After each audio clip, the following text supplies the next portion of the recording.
Hey, it's Matt Catling here for another episode of A Minute with Matt.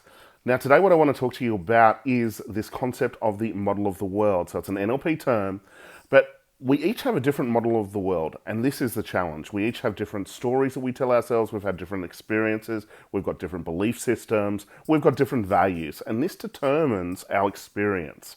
And so, if we've got different internal kind of drivers, everyone experiences the world in a different way.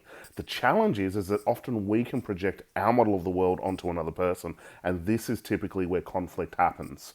And so, one of the things that I do is that I first want to understand. If I'm doing business coaching, instead of me jumping in and kind of forcing my stuff on other people, the first thing I'm going to do is listen. I'm going to understand. I'm going to ask the right questions.